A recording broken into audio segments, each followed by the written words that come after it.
Hi, Anika.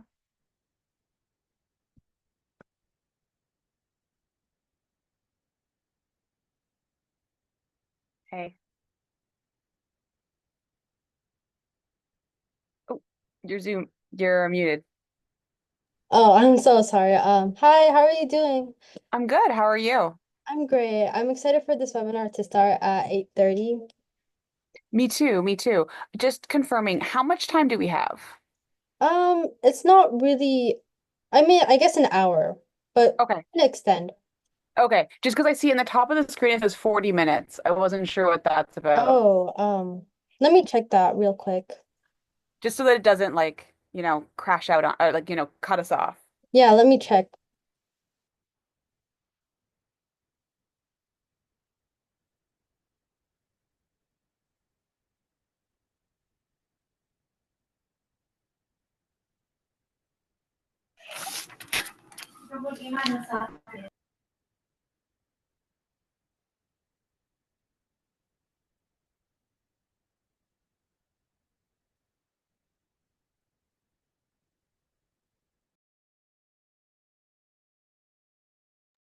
Does it still say that?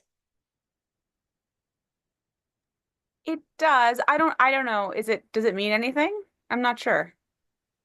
Um, I extended it until 11:45 p.m., so I don't see Okay. that for me. Okay, so maybe that's just I don't know. Maybe that's just random. Shall I share my slides?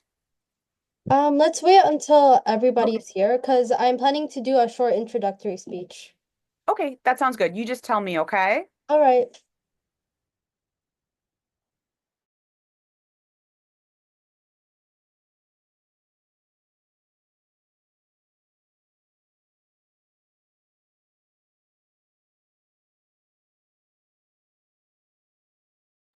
One other question for you, Anika.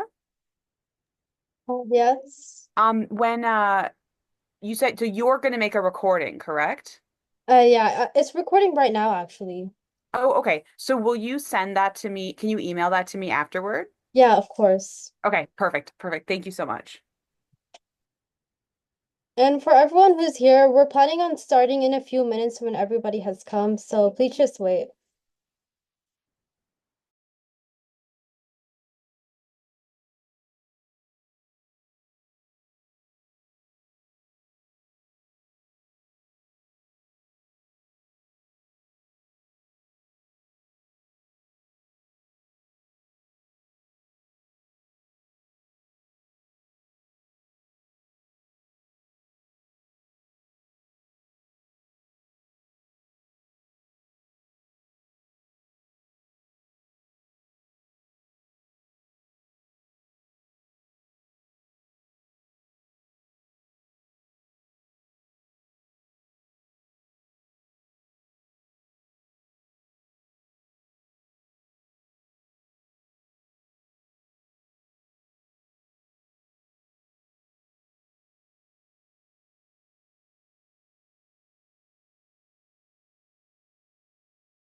Okay, we should start now. Hi everyone. Thank you so much for joining and our guest speaker.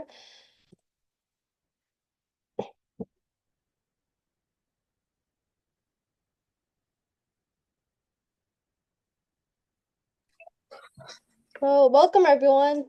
My name is Anika Delwara, and I'm representing a HOSA or Future Health Professionals campaign called Think Before You Bite. We educate and we spread awareness to our community on healthy eating and the negative impacts of processed foods.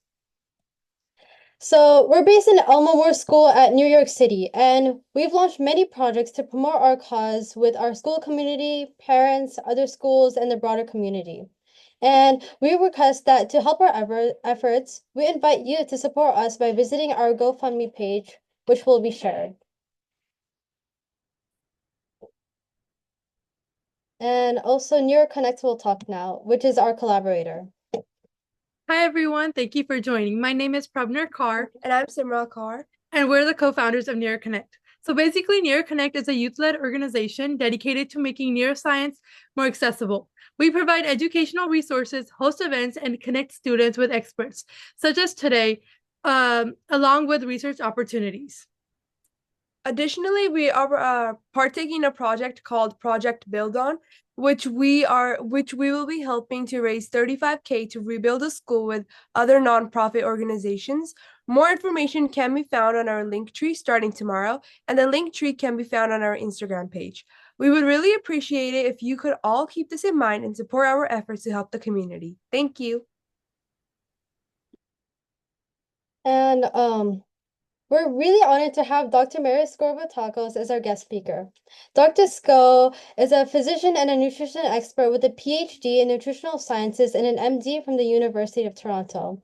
Her research has been published in leading journals such as JAMA Internal Medicine and the American Journal of Preventive Medicine, and she's been featured in outlets such as Scientific American and the Toronto Star. She is currently a resident physician in family medicine and focuses on diet-based diseases at Eastern Virginia Medical School, and she is dedicated to promoting healthier living through better eating. Dr. Skoll will provide us with her expert insights on this really important topic, which will hopefully help us understand the important connection between diet and brain health. I'm really excited for this webinar, and I really hope you all can take something important from this and try to implement better food choices in the future. And Dr. Skoll, you can start your presentation now. Thank you so much. All right, thank you so much for the kind introduction. I'm just gonna get my, oh, actually, sharing isn't turned on. Can you sh turn on Oh, sharing so I can yeah, share my slides? there Are you we good? go. Yeah. Perfect. Okay.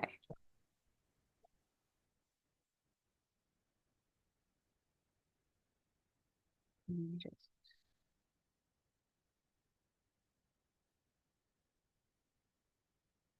sorry.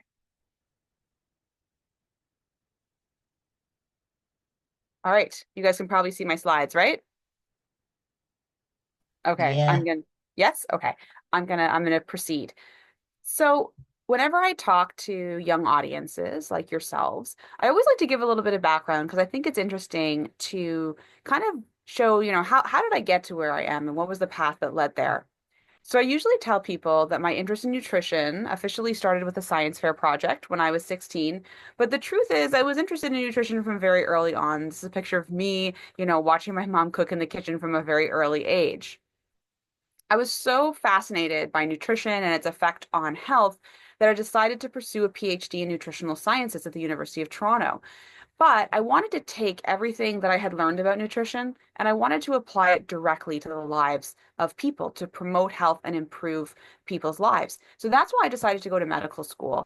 So I went to medical school at the University of Toronto, and then I did my residency in family medicine, both at Women's College Hospital and then after at the Eastern Virginia Medical School. As somebody who has expertise in nutrition, but also a medical professional, I like to make comparisons between diet and drugs. So, for example, research shows that flax seeds can be as effective as first line blood pressure medications. Time restricted eating protocols, where you just eat all of your food between 8 a.m. and 6 p.m. and fast for 14 hours overnight, can lower blood sugar levels as much as our first line blood sugar medications that we give to diabetics. Research shows that just eating almonds, a lot of almonds, cup per day, can lower your cholesterol as much as low-dose cholesterol medications. So all of this shows how the food that we eat can be as effective and sometimes even more effective than the medications that you can take for these various conditions. Even for migraines, research shows that a diet that's high in omega-3 fatty acids and low in omega-6 fatty acids can lead to 4 fewer migraine days per month, while the most expensive, latest migraine medications on the market only lead to 2 fewer migraines per month. But of course, today, we're not talking about those conditions. We are going to focus on brain foods. And there are many different foods that can affect the health of our brain. One of the most important foods that affects brain health is dark green leafy vegetables, as illustrated here. So there's many different types of dark green leafy vegetables, whether we're talking about spinach or romaine lettuce or collard greens or Swiss chard or bok choy. There are many, many different dark green leafy vegetables.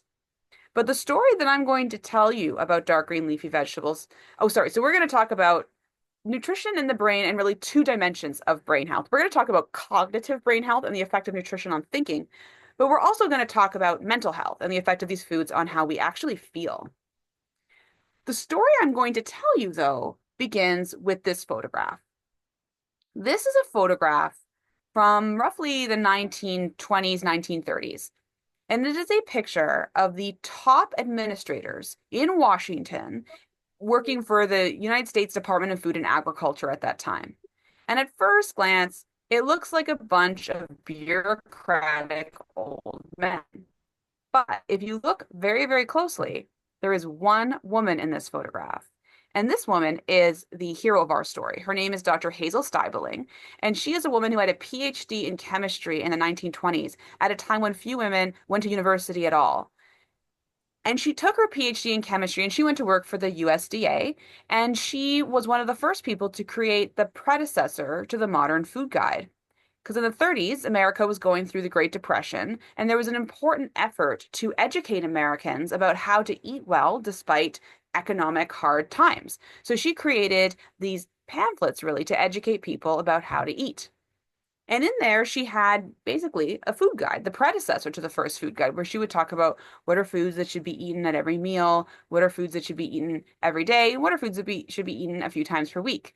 And it's interesting because even back then in 1931, Hazel Steibling said every day we need to eat a green or yellow vegetable. This is a copy of, this is Canada's food guide, which shows the same thing. And the reason green vegetables are so important is because they contain a nutrient called vitamin A. This is a chart which basically shows you what's the most vitamin A that you can get for $1 spent. And this is from Hazel Steibling's report, and it shows that dark green vegetables give you the most vitamin A for your $1. Now, there's an important scientific clarification that needs to be made, which is that our body, like the green vegetables, they don't actually contain vitamin A specifically. They actually contain beta carotene.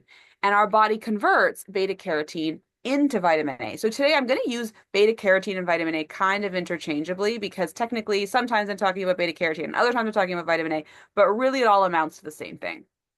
So what are the benefits of beta carotene and vitamin A? Well, vitamin A really directs the growth of trillions of different cells in our body. It directs immune function. It impacts our vision. It impacts our skin. It impacts the integrity of our gut barrier. It also greatly influences our brains. This is a research study done at Harvard where they showed that they basically followed women for 3 decades. And they looked at everything that they ate and they did a variety of cognitive tests on these women. And what they showed was that the leafy greens that you eat today are actually going to influence your cognitive function 30 years from now. They found correlations that showed that the leafy greens that the study participants were eating in their 30s did predict their cognitive performance in their 70s.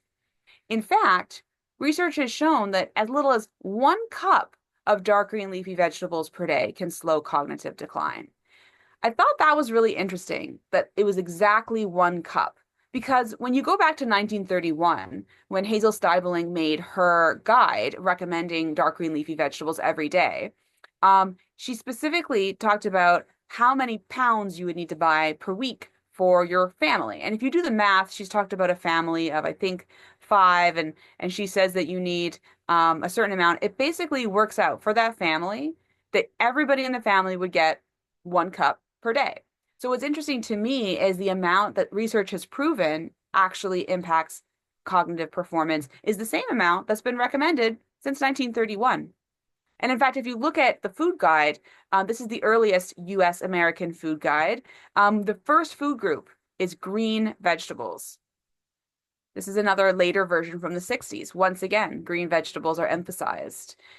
Part of the reason why dark green leafy vegetables and the vitamin A that the dark green leafy vegetables contain, part of the reason that they benefit the brain is because they actually program the DNA in our brain cells. And in doing so, helps our brain grow new brain cells and new connections. That's a term called neuroplasticity. So vitamin A programs the DNA in our brain cells to improve neuroplasticity. Interestingly, also, your brain is full of beta carotene. The more beta carotene you eat, the more beta carotene you actually accumulate in the membranes that surround the brain cells in your brain. In fact, research even shows that the more dark green leafy vegetables a mother eats during her pregnancy, the more beta carotene and lutein, another similar nutrient that you can find in babies' brains when they are born. So, we said that as little as 1 cup of dark green leafy vegetables per day can improve cognitive performance, and just 1 cup can give you a full day's worth of vitamin A. So it all works out nicely, except there's a problem, which I haven't told you about yet. The problem is that humans are very bad at absorbing vitamin A. In fact, humans only absorb 5% of the vitamin A that you can find in dark green leafy vegetables. So at that rate, you would have to eat 20 cups of spinach every day in order to get a day's worth of vitamin A. But really, you don't have to do that. And the reason is I'm going to tell you a story about Popeye. Have you guys heard of Popeye before? This is a familiar cartoon character. He's been Nope. around for a really long time. Popeye was actually invented in 1932. So, almost 100 years ago at this point. So back in 1932, Popeye was, he was invented. He was this new kid on the block kind of, cartoon character. And Popeye is famous for eating spinach. In fact, this is a cartoon from the 30s or so where, this lady says to Popeye, "Good heavens, are you a horse?" And Popeye says, "Spinach is full of vitamin A, and that is what makes humans strong and healthy." So what we know for a fact that the reason Popeye loves spinach is specifically because of its vitamin A content. Now, Popeye's girlfriend is olive oil. And I think this is a very interesting coincidence because we know that the best way to increase your absorption of the vitamin A or beta carotene from spinach is to eat it with olive oil. In fact, research has shown that if you eat a salad with fat-free dressing, in comparison to the same salad with full-fat dressing, you absorb 40 times more beta carotene when you eat that salad with full fat dressing compared to fat-free salad dressing. So the moral of the story is fat-free salad dressing is never a good choice. People think it's healthier, but it's actually not because you need the fat in order to absorb the nutrients that are in the dark green leafy vegetables in your salad. I want to talk about the Mediterranean diet for a second because the Mediterranean diet has a lot of research behind it. The Mediterranean diet is very high in two things: vegetables, notably dark green leafy vegetables, as well as olive oil. And it's really interesting because research has shown that if people eat the Mediterranean diet, their performance on cognitive tests improves by 1.35 points. Meanwhile, doctors have a pill called donepezil that we can give patients with dementia. But if you take donepezil, your score on the cognitive test only improves by 1.05 points. So clearly, adopting the Mediterranean diet improves your cognition more than the best medications that we have for slowing dementia. Interestingly, similar comparison can be made for depression. Research shows that adopting the Mediterranean diet can enable the remission of depression in 36% of patients. If you look at the leading antidepressant medications, they only enable the remission of depression in 35% of patients. So once again, diet can outperform medications. So what have we learned here? Well, Interestingly, dark green leafy vegetables have always been recommended as a component of a healthy diet. That's a standard piece of nutrition advice. But we can't absorb the beta carotene that dark green leafy vegetables contain um, unless we eat it with fat or some kind of oil. 50% of people are deficient in dark green leafy vegetables. And this is a problem because these nutrients actually accumulate in our brain and can be associated with our future cognitive outcomes. So, I want to give you guys a nutrition prescription today. And the nutrition prescription that I'm going to give you is to strive to eat 1 cup of dark green leafy vegetables every day, because this is something that we know the science has shown can actually improve your brain health. Now I want to change gears slightly, and I want to share with you some really interesting information about sugar, refined carbohydrates, and anxiety. So sugar is often associated with happiness, right? You see these billboards like this for Coca-Cola. It says, pick up a little happiness. And these companies want us to think about happiness when we think about their products. The reason why something like Coca-Cola or really any kind of sugary food can make us feel happy has to do with what life was like for humans thousands of years ago. So let's think about what life would have been like for, say, a caveman. If you were living in prehistoric times, life was all about procuring enough energy or food in order to survive. Life or death depended on the ability to have that food. So, because of that, our body is designed to reward us for things that enhance our survival. So, for example, if food keeps us alive, then every time we eat food, we're going to get this neurochemical called dopamine released in our brain. And this dopamine is going to make us happy. And that's our brain's way of rewarding us for eating, which helps us survive. And that motivates us to eat again. So let's think about how this works in the prehistoric food environment where food is scarce.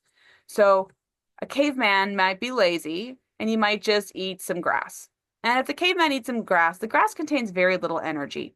So when you eat that grass with very little energy, you get a little bit of dopamine, but not too much. But the caveman's body wants him to go out and find something that has a lot of energy, a lot of calories and nutrients in it, something like an apple. When the caveman eats that apple, he gets more calories, more energy. Guess what? His body releases more dopamine because that's good. That helps him survive even more. So his brain is going to reward him for that.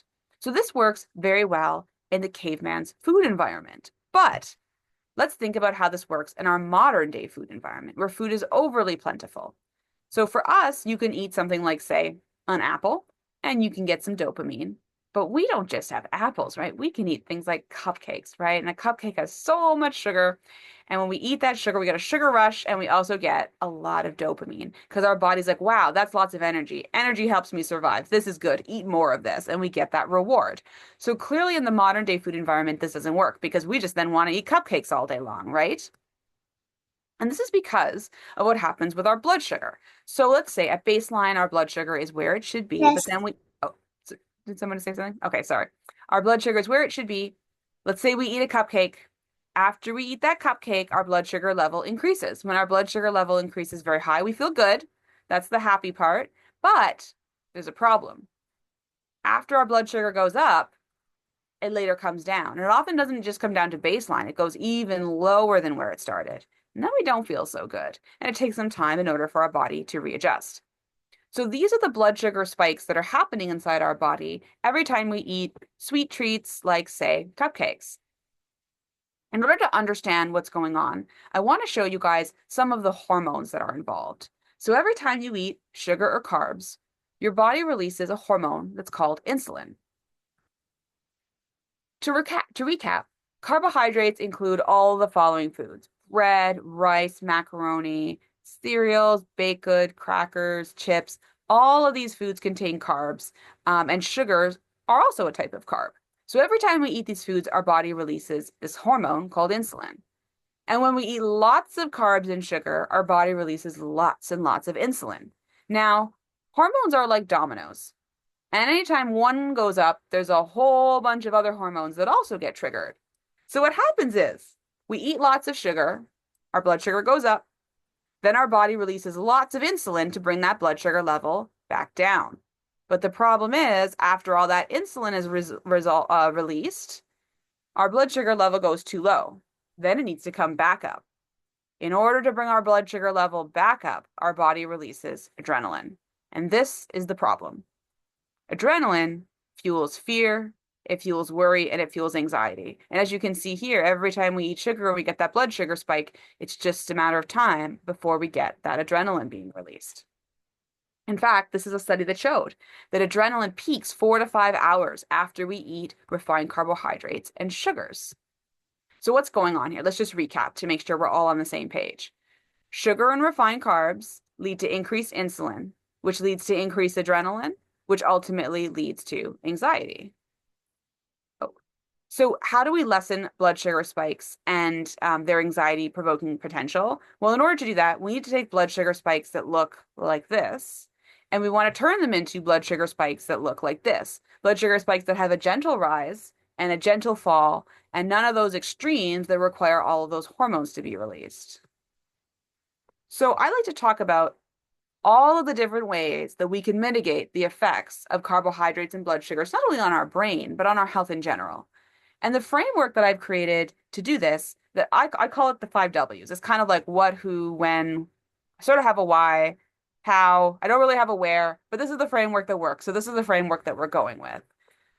The first question you have to ask is, well, what type of carbs are being eaten? And the best guide to carb quality is this thing called the glycemic index. So the glycemic index ranks foods based on their ability to increase blood sugar levels. It was actually invented at the University of Toronto in the 1980s. And what it shows us is, for example, white rice has a high glycemic index because it's rapidly digested and it's rapidly absorbed. So you get a spike of blood sugar, you get a lot of insulin released in order to bring that blood sugar level back down. However, on the other hand, parboiled rice has a lower glycemic index. It is more slowly digested and more slowly absorbed, so there's a more gentle rise in blood sugar, less insulin being released in order to bring blood sugar back down. So the glycemic index really is just a table of all different foods, and it puts them into 3 categories, which are low, which are the good ones, and which are high, which are the more problematic ones, and which ones fall in the middle. And this is a guide that I give my patients every single day. In fact, even today, I was teaching some of my patients about the glycemic index. And it's really cool because it teaches you things like, you can learn that pumpernickel bread is healthier than rye bread, which is healthier than white bread. When you look at different grains, barley has a lower glycemic index than quinoa, which has a lower glycemic index than couscous. It's interesting if you look at all the different types of rice. The best, healthiest rice from a glycemic point of view is parboiled rice, as you can see here. And from a glycemic point of view, the worst rice is sticky rice. That's the one that's going to spike blood sugar the most. This is one of my favorites. If you look at all the different types of pasta, even the shape of pasta affects the glycemic index. Just the shape alone. So I will say I don't always make my pasta choices based on the shape of the pasta, but theoretically it can make a difference. So that's what type of carbs are being eaten. We know that the type of carb influences how big the blood sugar spike is going to be, which has a number of different health consequences.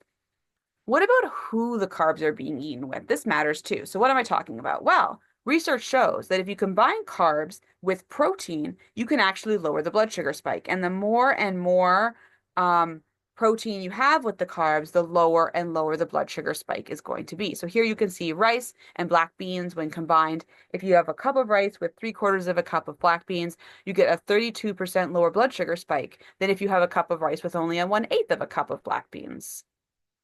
Similarly here, this is a study where they showed that if you eat white bread alone, you get a certain blood sugar spike. But if you just have some almonds with your white bread, and almonds contain protein, they also contain fat, you can bring that blood sugar spike down. Now, I always joke here. I'm not recommending that you should put cheese on your macaroni. However, research shows that if you put cheese, which contains protein and contains fat, on your macaroni, you actually have a much smaller blood sugar spike, a much smaller glycemic index than if you eat that macaroni on its own. And this is because, well, actually, one more example. Same thing with butter and bread. Bread alone is going to have a much larger blood sugar spike than if you have butter on bread. And this is because all of these different nutrients are digested at different rates. So, for example, carbs are digested the fastest. Protein is the middle, and fat is digested the slowest. So anytime you mix these nutrients that are digested more slowly with these nutrients that are being digested more quickly, you slow down the digestion of those carbs, you slow down the blood sugar spikes, and you slow down the health effects. Another factor that matters is how the carbs are being eaten. So, for example, this is a study where they fed everybody three different foods and they changed the order that they ate the foods in. So, first, they ate the carbs first, followed by protein and vegetables. And they measured, what was the blood sugar spike. But if you just eat all of these foods mixed together at the same time, sort of like in the form of a stir fry, you have a 26% lower blood sugar spike than if you ate the carbs first.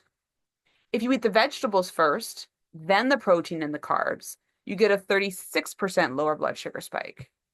If you eat the protein first, then the vegetables and the carbs, you get a 41% lower blood sugar spike. And if you eat the vegetables first, then the protein, then the carbs, you get a 42% lower blood sugar spike. So I think this is fascinating because this shows that it's not what you eat that matters, it's the order that you eat it in that matters. And just by changing the order that you eat foods in, you can drastically lower the resultant blood sugar spikes, which can affect many aspects of health, including anxiety, as we talked about a minute earlier. Sometimes Doc- when you, oh, Sorry, I'll have to interrupt you. Just because I realized that the remaining meeting time is 6 minutes. oh, So I think I'm going to do is that I'm going to start a new meeting and share the link here so everybody can transfer to that. shall we transfer right now? Um, I'll send the meeting link, but you can continue, and I'll tell everybody to transfer to that meeting. Okay, just tell me when to transfer. All right, sorry for the inconvenience. That's okay. That's okay. So sometimes when you go to a restaurant, they put a basket of bread down first. And this is a problematic social convention because if you eat bread first, you're going to get the maximal spike in blood sugar. Interestingly, when the carbs are being eaten also matters. So, for example, you can eat the exact same carbohydrates at lunch and then the exact same carbohydrates at dinner, but those carbs at dinner are going to cause a much larger blood sugar spike than if they're eaten at lunch. Just by changing the time of day when you're eating these carbs, you can drastically change their ability to spike blood sugar. And this is because our hormones follow circadian rhythms. And there are certain times of day when certain hormones want to be high and other hormones want to be low. And at night, our body doesn't want to be digesting carbs. It wants to be doing something else. So it's not a good idea to eat our carbohydrates later in the day because we're going to have a larger blood sugar spike. There's this saying, eat breakfast like a king, lunch like a prince, and dinner like a pauper. And it really emphasizes the notion that we should eat more of our foods earlier in the day, which then capitalizes on our body's circadian rhythm. And the best way to think about this is because humans are like cars, right? And carbohydrates are our fuel. And you want to fill the gas tank before you go for a long drive. And that's why you should eat more carbs earlier in the day as opposed to later in the day. The final thing is why carbs are being eaten. We always have to remember that sometimes, eating is emotionally driven and things like that. And it's not always just about food choices and such. So this is actually a guide that I created that I give to my patients. And if you know anybody who has diabetes or fatty liver disease or even heart disease, or even they're just struggling with anxiety, this is a guide that you could give them. And it's available from my website, nutrition-prescriptions.com.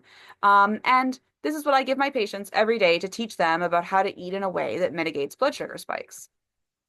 I also want to emphasize that everyone is unique. And sugar and carbs aren't going to have the same anxiety provoking potential in everybody. But there are some risk factors of people who we know who would actually be more prone to these effects. We know women are more prone. People with diabetes or pre-diabetes are more prone. Anybody with a family history of diabetes is likely to be more prone. Girls with PCOS are more likely, as well as people with fatty liver disease. Okay, so I sent the link, so if everyone can join there instead, including you, that'd be really great since we only have 3 minutes here. Sure. Okay, thank you all so much. Please join. I sent the link in the chat, so please transfer there.